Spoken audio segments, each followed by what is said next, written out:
guys. I am back. I am so happy to be here. We're actually recording on a Monday.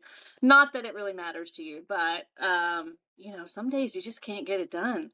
And some days you can. And I'm doing this in the middle of jury duty. Oh my gosh, I got called up for jury duty.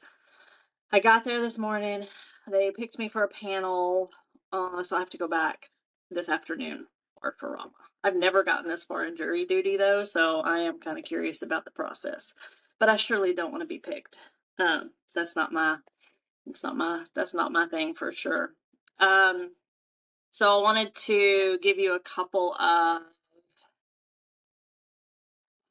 a couple of current events. I want to start out that way today because I have something like kind of serious to talk about. So,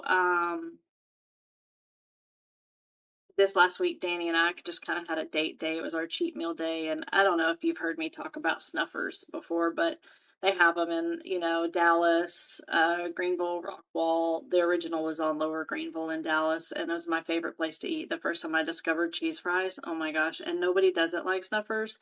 And their burgers are out of this world good.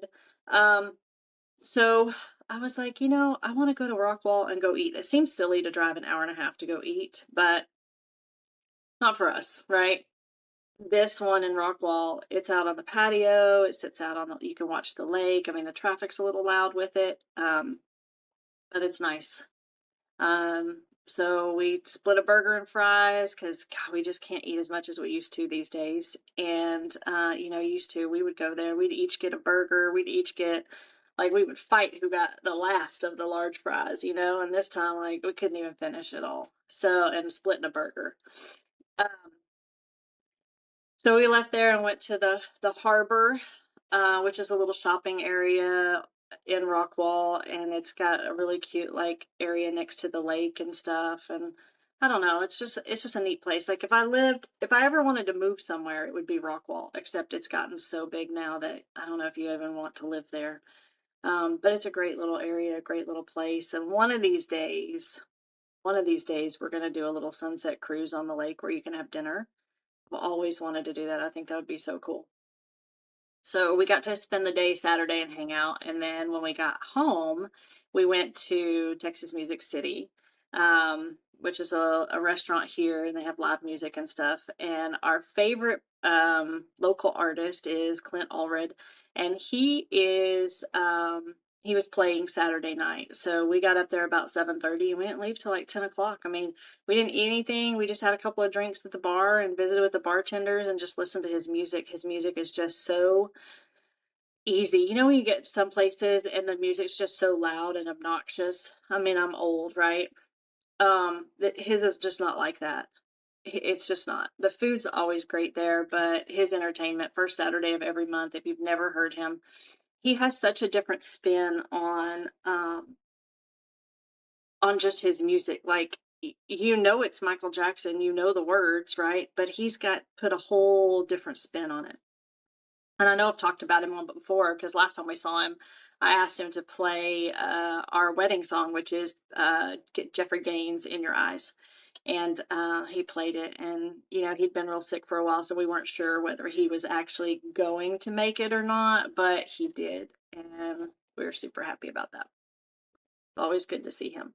I was looking through my Facebook memories, and Harold came up. Do y'all remember Harold? Do you remember this time last year I talked about Harold, the little baby bird? I can remember who I interviewed during the time that I had him, and gosh, he was just such a treat.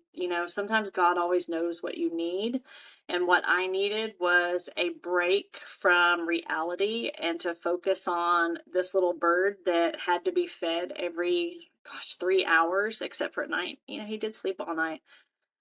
But y'all, this little birdie, he got rocked to sleep. I almost lost him one time because he tried to fly and he wasn't ready yet. We hadn't taught him how to hunt worms, which we did. We used Toothless's little mealworms that Gage provided for us, and we put them in a little green bowl and put some mulch over them and some grass in it, so he'd have to hunt for them, But I mean, when these memories come up, this bird was the greatest distraction that I never knew I needed. So thank you, God, for that distraction. I needed it. I needed to get out of my head and just go focus on something different. So Harold was that for us, and we still think we see him every once in a while. Sweet little bird. But he did. We released him in a little baby robin redbreast, and we released him, and it's the cutest thing ever. So if you can go look back, I posted a video about him on my Facebook yesterday. Another thing that came up in my memories, we had a friend of ours to make this statue for me, and it was like a pelican with netting and starfish and these posts and stuff like a pelican stands on, because you know I love pelicans, right? If you don't know that, you should know that about me. Um, but he made this. He handmade this kind of, I want to say a statue, but it's an art piece, really. And when this came up in our memories, excuse me, when this came up in our memories, um, it was Kira, and she had eaten one of the starfish. And I sent Danny a message, and I was like, I wonder, because this is literally like a month and 2 days from when she died, from when we had to put her down. And I wonder if that starfish had anything to do with it, because she ate it. It was gone.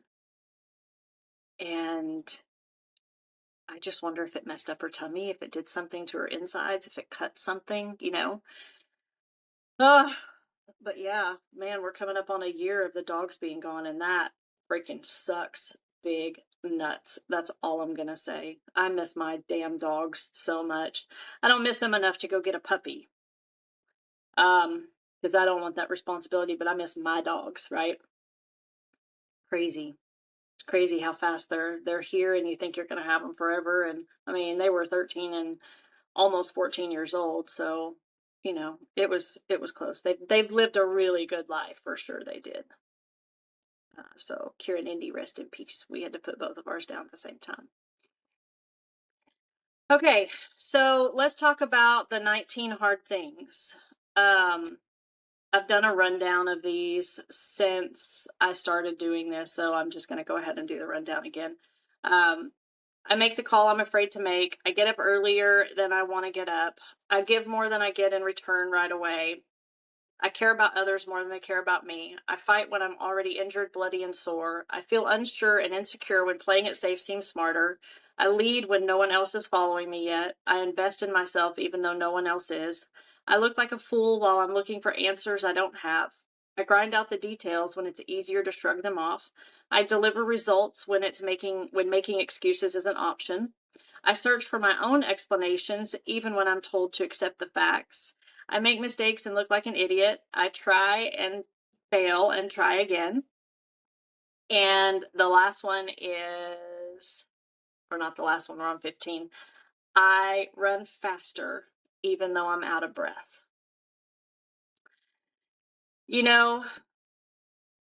Sometimes you get tired, and sometimes you have burnout, and sometimes you wake up and you just don't want to do it, but you keep going, right? That's where consistency falls in when you are running a business, an at-home business, an online business, an MLM, whatever it is you're doing. That consistency is everything, because if you don't stay consistent with it, the business falls apart. That's just a real simple fact.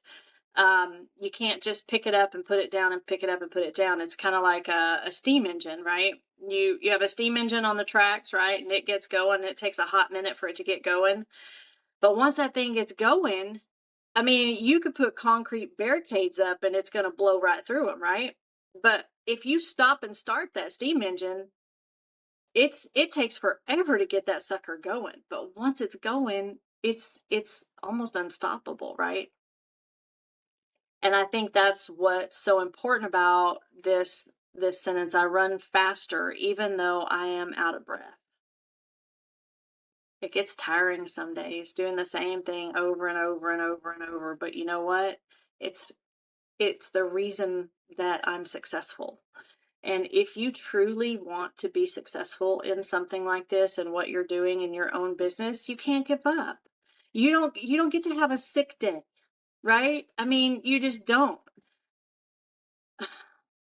And that leads into my next thought. Like,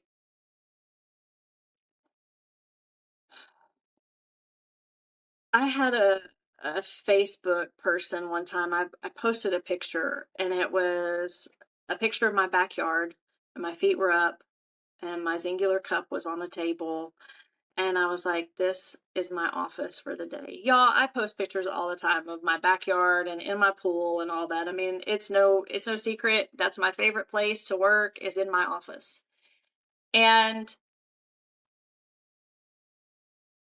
this girl sent this message to me, like she posted when I posted that picture about, oh, it must be nice. Let's talk about that for a minute. Let's talk about what it means to must be nice.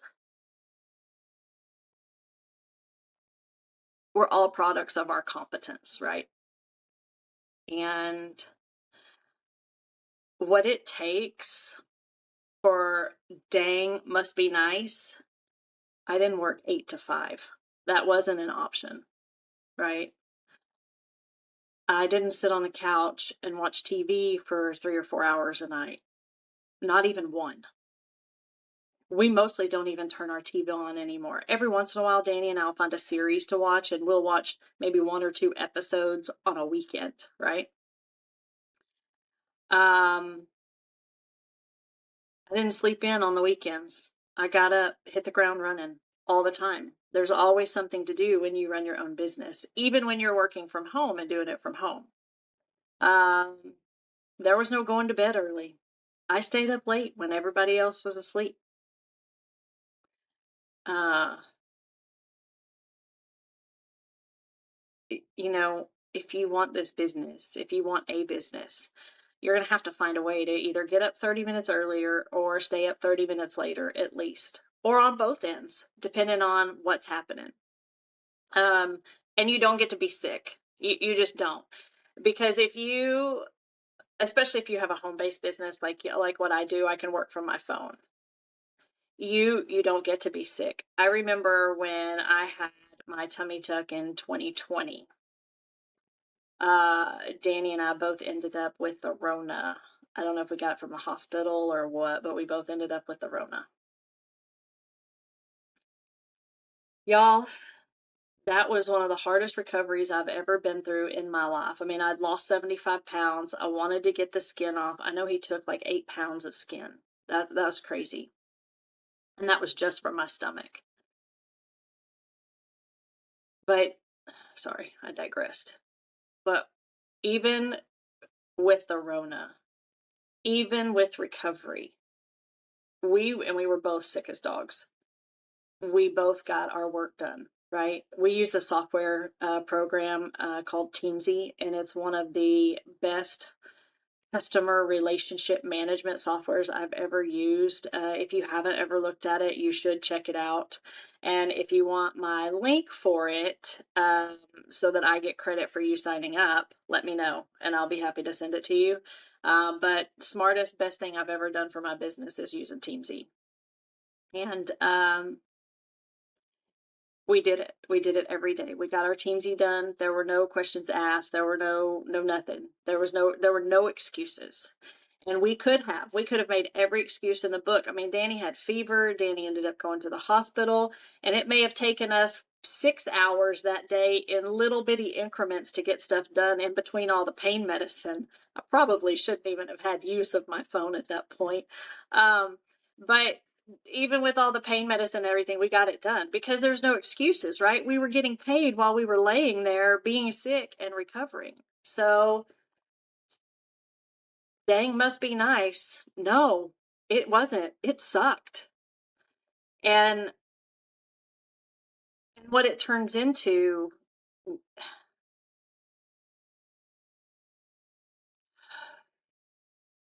you don't get to be well, let me back up a second. You don't get to be sick. You don't get to become content, right? Contention is the worst. When you're content, you don't do more. And so that's where I run faster, even though I'm out of breath. And you also don't get to fold when other people talk about you. Listen, that's the whole reason. I'm going to go off track for just a second. That's the whole reason I started this podcast, because so many people were talking shit about me that didn't know shit about me. They didn't know where I came from. They didn't know how hard I've worked. They didn't know what I fought for to get here. They didn't know shit about me.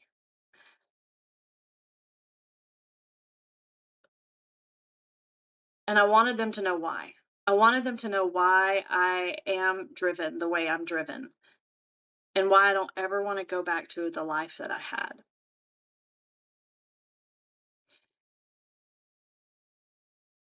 And it's amazing what happens and what sticks in your brain when people talk shit about you.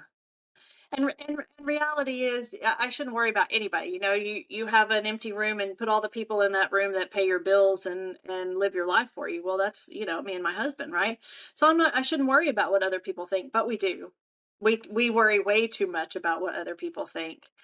uh, which once again is why I started this podcast, because I wanted my story out there. Like, if you're going to talk shit about me, like, at least have the truth, right? Because I own my truth. I own every single piece of it from all the way back. I own every single piece. And if you ask me anything about my life, I will tell you. I will tell you anything you want to know about my life, because I'm an open book. And I don't do that because I want attention. I do that because I haven't always had the easiest life. I haven't always made the best choices. And so if I can share something with you that I went through in my life and share a story with you, maybe it'll help you make a different decision, right? So, okay. So that's why I started the podcast, because I got tired of people talking shit. Just so we're clear on that. There's a saying, hustle till your haters ask if you're hiring. I'm still waiting for one of my haters to ask if I'm hiring, but I'm still hustling. So back to dang, it must be nice, and I run faster even though I am out of breath. Here's what it does take. You know, here's what it does take. It takes 12 to 16-hour days. And yes, I said that right, but oh my gosh, it's so worth it. Short-term sacrifice, long-term gain, right? So 16-hour days, getting up before the sun comes up, getting my workouts in and doing all the things before the sun rises, because I wanted to make sure I had time to do the things I needed to do throughout the day. That was important too. Working weekends. I tell people this all the time, like, oh my gosh, we'll be at a party or we'll be somewhere. And, in the beginning, I couldn't put this down. I mean, this was 90 to nothing and my team was going crazy and life was just wild. And people were like, oh, what are you sitting over here working? Yeah. How come you work so much? And Darren Hardy nailed it for me one time. He said, my work is my hope. And I that just like gave me goosebumps all over. My work is my hope. It's our hope for the future. So yeah, if I have to take 5 or 10 minutes out to help someone else better their life, because in the long run it's going to better ours for our family, then hell yes, I'm going to take that 10 minutes out. Of course I am. I'd be crazy not to. If you give people what they want, you will get what you need. Or maybe it's, if you give people what they need, you'll get what you want out of life. Big Al said something like that. And I'm not quoting that right. I know I'm not. Somebody out there is probably rolling their eyes. That's okay. I sacrifice family time 100%. It was interesting when times changed and we figured out, Danny talked to some people on our upline and they were like, look, I just make a path. I just make a path for her. And that's what Danny did. It allowed me, I would get home from work. I would do calls on the way home from work. I'd get home. I would, cook dinner with Danny, and I would sit down and have dinner with the kids. And then I would come in my office and I'd make phone calls. And Danny would do the dishes and the kids would help. And then when it was time to go put the kids in bed, I would go tuck everybody in and come back to my office and finish up for the evening. I mean, that's what it took, right? But I sacrificed that family time with my kids. And do I regret that? No. I don't regret that because of the opportunity that we've been able to give them um, in the last several years, and the places that we've taken them to, and the things that we've gotten to do, and the memories that we've made there. So no, I don't regret that time. I think I've spent almost all of my 40s looking at my phone, right? In all in the nooks and crannies and in between. And sometimes days go by really fast, but sacrificing that family time, it has to be done if you want to grow to the top and you want to be able to give to your family what you couldn't before. So you got to get that out of your head, and you got to get that over that hump, and you got to sit down and have a conversation with your family and go, look, this is what mom's fixing to do. This is what's fixing to happen. Here's what's fixing to change. And I want your support because it's going to be here to better your lives. Like our company is a legacy. I can leave all of this to my children one day. Why would you not want to do that? Because the boss you have now isn't going to do that for you. They're not going to leave a legacy. You're not going to continue getting paid after you're gone. Your kids aren't going to get that. I wish people would just open their minds and open their eyes and just see there's more to life than just working a 9 to 5, and it's so worth it. Um, and the other thing is, like I said, wanting a better tomorrow, wanting better for the next day. Y'all are just, I don't understand this. I don't understand people that are complacent.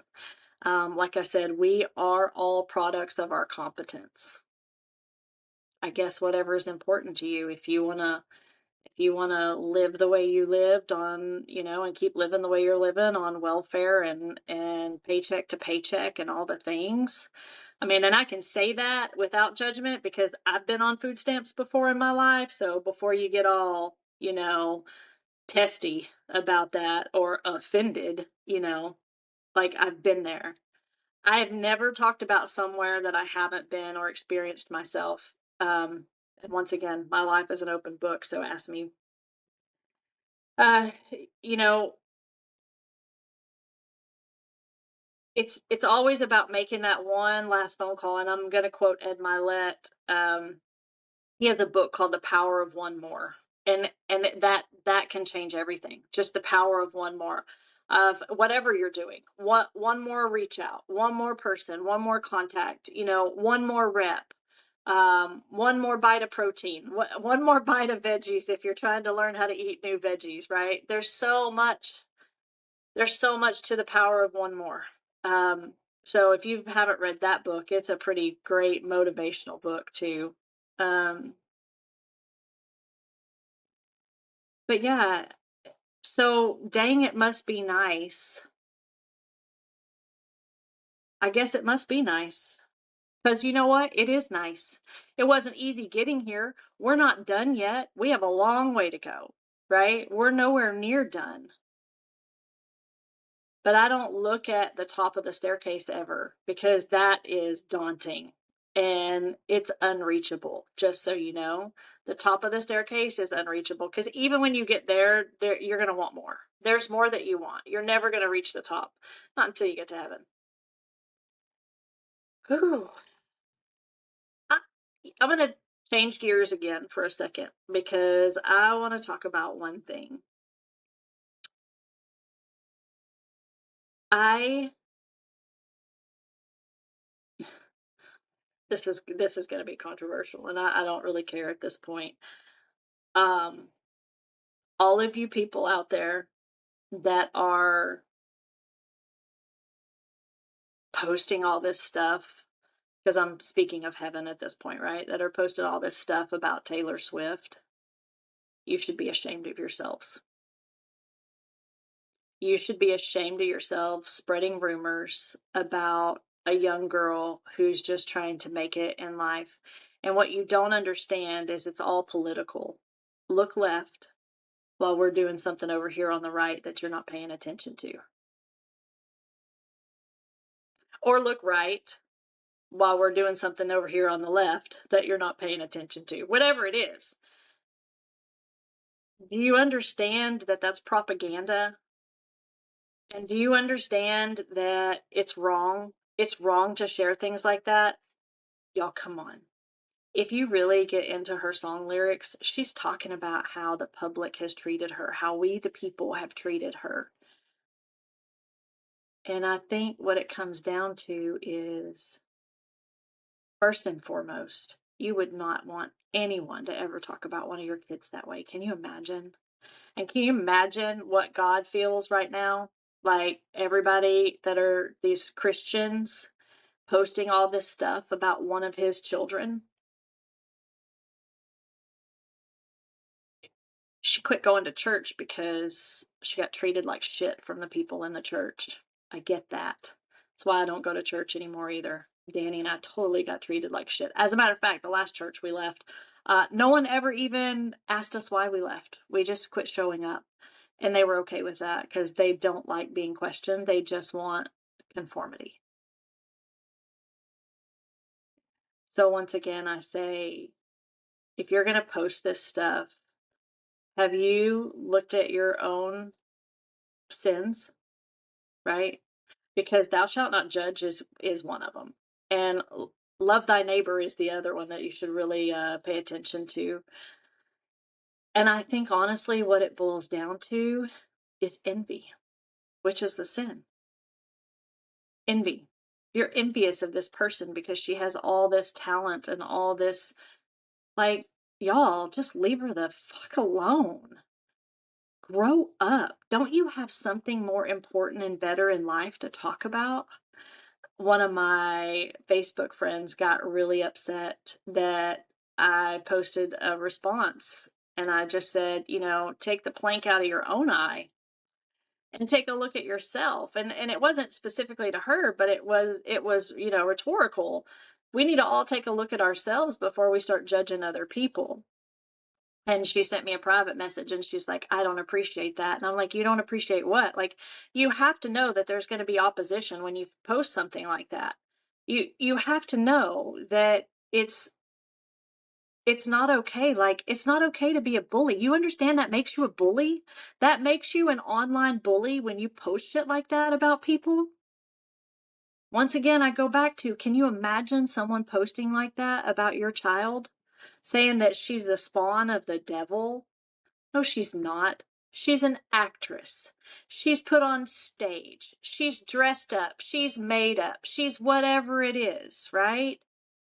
She's doing what she has to do to be able to survive in that business, right? And she's young, so she listens to the directive of people that have gone before her.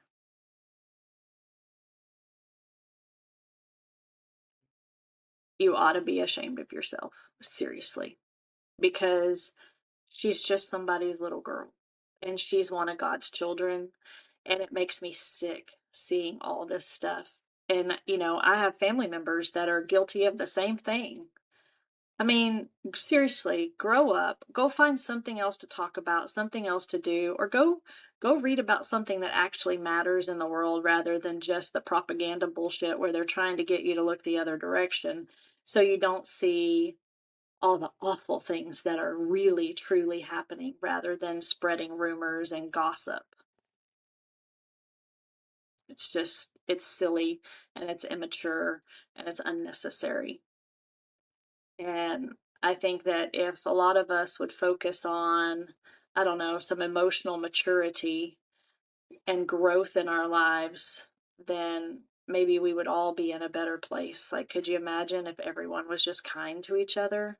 What kind of place this would be? What kind of world this would be? Oh my gosh, it would be such an incredible place. It's what my heart longs for is peace. But speaking of peace, I'm going to go head back to jury duty now. And if that offended you, I'm not sorry because you really should take a look at yourself. And I'm not judging you for it. I'm just wanting to point out some other ways to think about that and to view it because it's really not okay. It's not. We should be loving each other. We should love one another. We should be kind and giving and caring to people. That's what this world needs more than anything. So, peace out, homies. I'll see y'all next time. Bye.